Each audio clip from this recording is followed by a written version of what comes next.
नमस्ते प्रिय छात्र, कैसे हैं आप सब? बढ़िया है ना?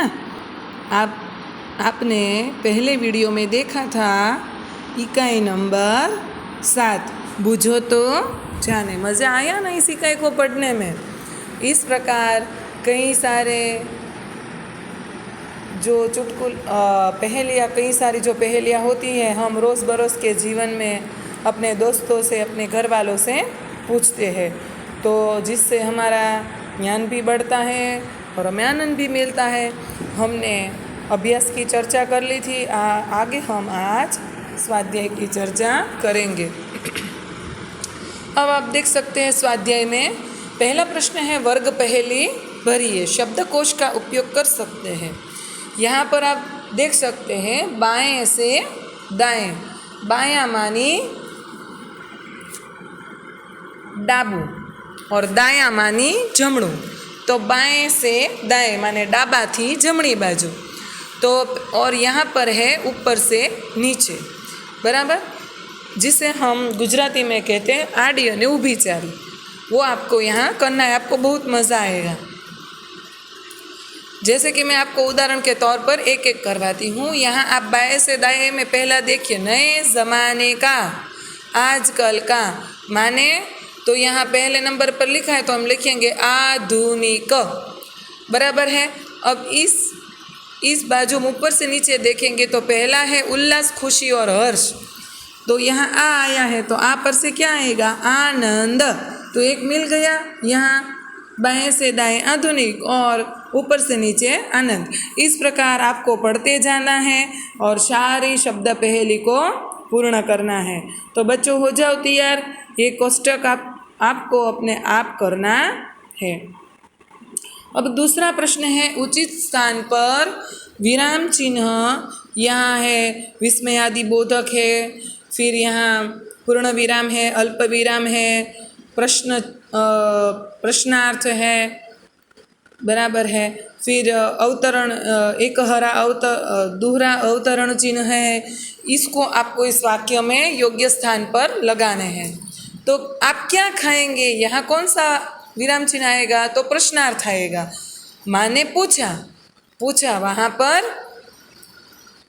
कोमा आएगा। फिर माँ ने पूछा, नन्ही बेटी तुम कहाँ रह गई थी, बराबर।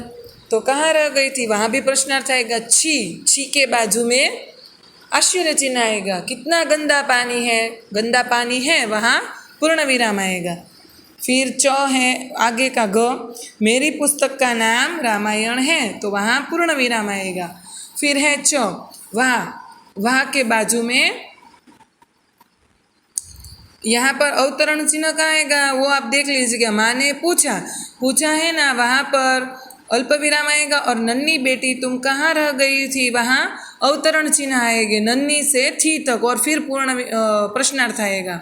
वो याद रख लेना। ख में च में ऐसा आएगा वाह, तो वहाँ के बाजू में विस्मय चिन्ह आएगा। कितनी अच्छी किताब है, वहाँ पूर्ण विराम आएगा। इस प्रकार यहाँ आपको विराम चिन्ह लगाने है। समान तुक वाले शब्द बनाइए और लिखिए। जैसे खाना, तो भाना, गाना, नाना, दाना, जाना, रखना, लेना, देना, बराबर। उसी प्रकार है तन, मन, धन, वन, फन, गमन, फिर जन, फिर है नानी, रानी, धानी, पानी, जानी, राजरानी, सयानी। इस प्रकार आपको यहाँ शब्द बनाने हैं। प्रश्न नंबर 4 है, आपके घर में या आसपास कोई ना कोई पेड़ होगा, उसके बारे में कुछ वाक्य लिखिए। जैसे कि हम कह सकते हैं बच्चों, हमारे हर एक के घर के आसपास या हमारे घर में नीम का पेड़ तो होता ही है। तो आप लिख सकते हैं। मैं तो उदाहरण के तौर पर यहाँ आपको समझा रही हूँ, बाकी तो आपके घर के आसपास हो और आपको अच्छा लगता वो उस पेड़ के बारे में आपको लिखना है। पर जैसे कि नीम का पेड़ है तो हम नीम के पेड़ के विषय में लिख सकते हैं कि मेरे घर के पास नीम का पेड़ है, वहाँ बहुत बड़ा है, उसकी जो डालियाँ हैं वो भी मजबूत है, उसका वह बहुत ऊंचा है और बहुत सारी विस्तार में वह फैला हुआ है। और ठंडी हवा, उसके नीचे हमें ठंडी हवा लगती है। उसके पत्ते बहुत गुणकारी है, उसके पत्तों का आकार छोटा होता है। और जब गर्मी के दिनों में चैत्र मास आता है तब उसके नए पत्ते जो आते हैं वो हम खाते हैं तो हमारी सेहत के लिए अच्छा होता है। उसके जो उसका जो फल होता है उसे निम्बोली कहा जाता है, जो दवाई के तौर पर बहुत काम आती है। इस प्रकार नीम के पेड़ के बारे में आप लिख सकते हैं। अब 5वां प्रश्न है, नीचे दिए गए वाक्यों में से विशेषण शब्द छांटकर अब यहाँ हमें घेरे में लिखने हैं। तो उदाहरण के तौर पर यहाँ लिखा गया है, शिल्पा भोली भाली लड़की है, तो भोली भाली। फिर पहला है, कक्षा में 4 बच्चे बैठे हैं, तो 4। नीम की पत्तियाँ कड़वी लगती है, तो कड़वी। तीसरा, नदी में काला पानी है, तो काला। चौथा, यह किताब मेरा भाई लाया है, तो मेरा।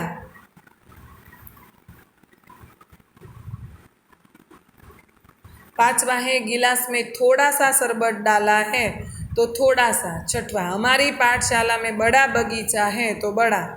सातवां, बाजार में पके केले मिलते हैं, तो पके। ये सब यहाँ विशेषता बताने वाले शब्द हैं। अब प्रश्न नंबर 6 तो बहुत सुंदर है, चित्र में रंग भरिए और चित्र के बारे में कुछ विचार भी व्यक्त कीजिए।